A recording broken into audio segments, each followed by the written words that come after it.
Perkenalkan, nama saya Anggi Junasa Putri. Saya mahasiswa S1 Keperawatan dari Universitas Muhammadiyah Kudus. Di sini saya akan menjelaskan tentang persiapan pemeriksaan urin. Pengertian urin. Apa sih urin itu? Urin atau air seni atau air kencing adalah cairan sisa yang diekskresikan oleh ginjal yang kemudian akan dikeluarkan dari dalam melalui proses urinasi. Pengeluaran urin diperlukan untuk membuang molekul sisa dalam darah melalui proses urinasi. Pengeluaran urin diperlukan untuk membuang molekul yang diserap oleh ginjal itu untuk menjaga homeostatis cairan tubuh. Secara umum, urin berwarna kuning.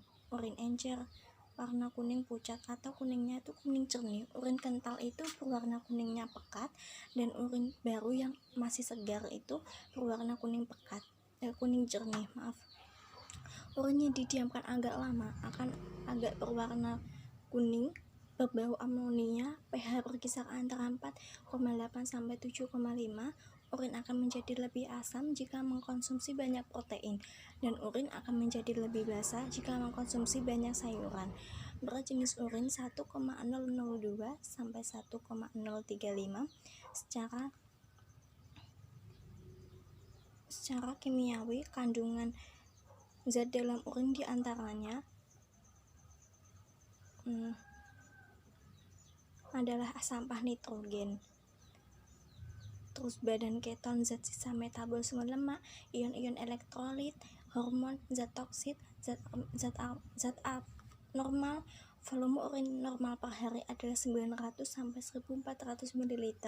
Volume tersebut dipengaruhi banyak faktor, diantaranya suhu, zat-zat diuretika, jumlah air minum, hormon ADH, dan juga emosi. Terus yang kedua, kita akan membahas tentang tujuan dari pemeriksaan urin ini. Untuk mengetahui adanya kelainan urin secara langsung, urin akan diambil secara spesimen atau sampel laboratorium apabila diperlukan. Beberapa kasus yang memerlukan sampel urin adalah diabetes, protein urinaria, dan adanya gangguan ginjal. Yang kedua itu untuk membantu penegakan dini diagnosa awal.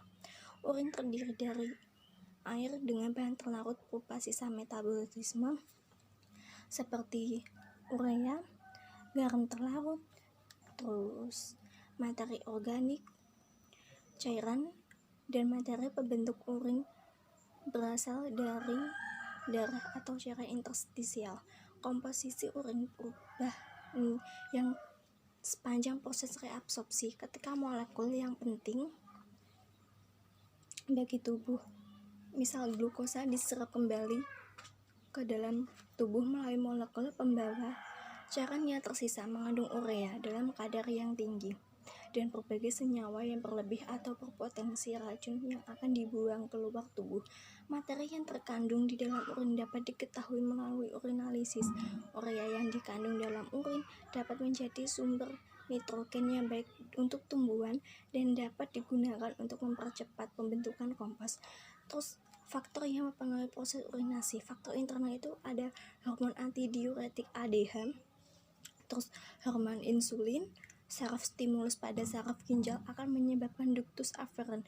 Hal ini menyebabkan aliran darah ke glomerulus menurun dan tekanan darah menurun sehingga filtrasi kurang efektif. Hasilnya urin yang diproduksi meningkat. Terus tonus otot dan usia. Sedangkan untuk faktor eksternalnya itu ada zat-zat diuretik, suhu lingkungan, gejolak emosi dan stres, jumlah air yang diminum, kondisi penyakit, lifestyle dan aktivitas. Terus pemeriksaan urin. Apa sih yang harus kita siapkan untuk pemeriksaan urin? Jadi di sini saya akan memberitahu kalian apa sih yang harus disiapkan. Yang pertama itu wadah.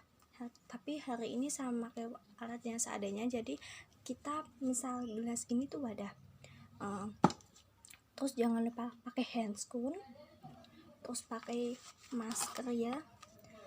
Pertama itu kita pakai handscoon dulu, terus kita pakai masker, dan setelah itu kita menjelaskan ke pasien apa sih yang akan kita lakukan. Terus kita minta pasien itu untuk menampung urinnya itu di sini. Kalau bisa ini dikasih tutup.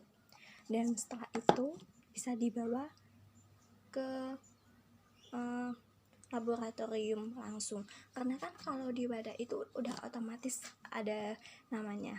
Sekian dari saya, jika ada kesalahan saya mohon maaf. Wassalamualaikum warahmatullahi wabarakatuh.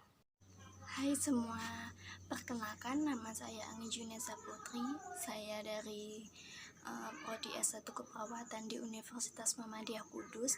Di sini saya akan memberitahu kalian gimana sih cara untuk melakukan cuci tangan yang benar menurut kesehatan. Karena kan seperti kita ketahui, Indonesia itu sedang mengalami virus corona dan pemerintah itu sedang menggalakkan untuk mengendalikan infeksi, dan salah satunya itu cuci tangan. Dengan cuci tangan itu kita bisa membunuh kuman, jadi kita bisa meminimalisir penyebarannya. Jadi di sini saya akan memberi penjelasan tentang gimana sih cara mencuci tangan. Yang pertama itu kita bisa menggunakan sabun atau hand scrub itu. Tapi kalau hand scrub itu harus pakai air, dan yang kedua itu bisa pakai alkohol. Jadi kalau alkohol itu nggak usah pakai air. Dan di sini saya akan melakukan dengan menggunakan alkohol. Yang pertama itu ini dia.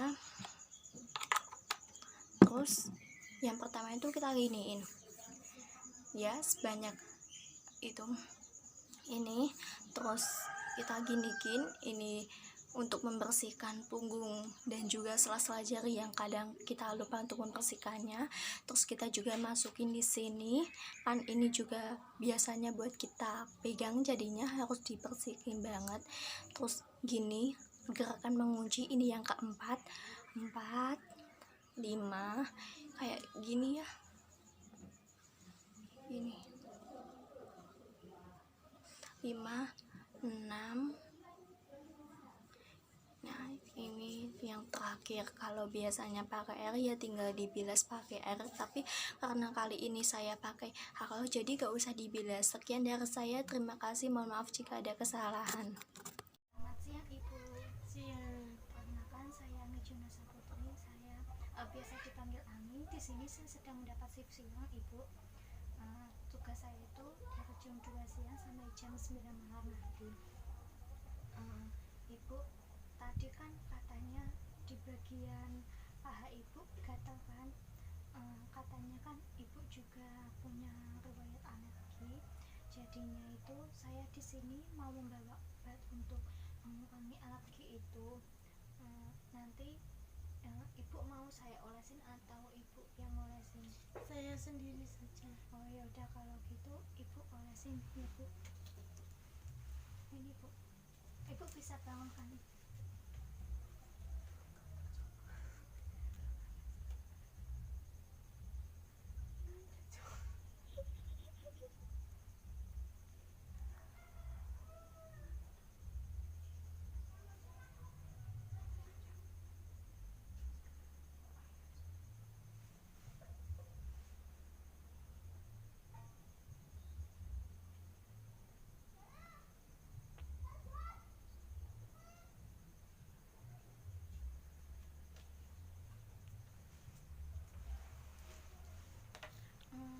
Apakah sudah mendingan Ibu? Udah.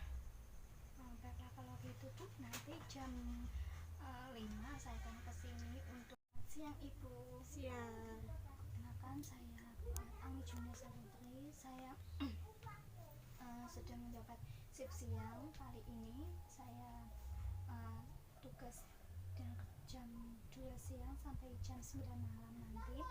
Di sini kemarin kan tadi pagi Ibu kan ngomong kepalanya pusing, batuk sama demam ya Bu. Jadi di sini saya sedang membawa obat dan Ibu bisa minumnya sekaligus. Tadi Ibu sudah makan kan? Sudah. Baiklah ya Bu.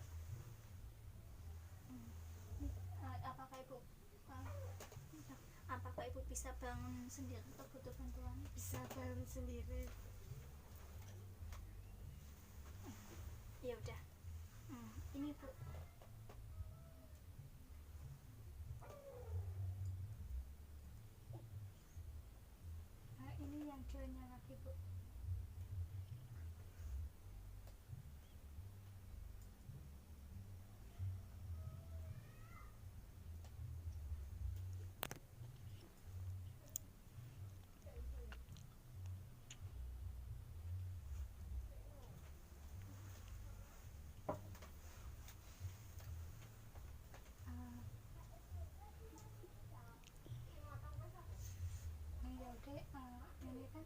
udah ya Bu, nanti waktu waktu kalau udah makan nanti ibu bisa langsung minum obatnya.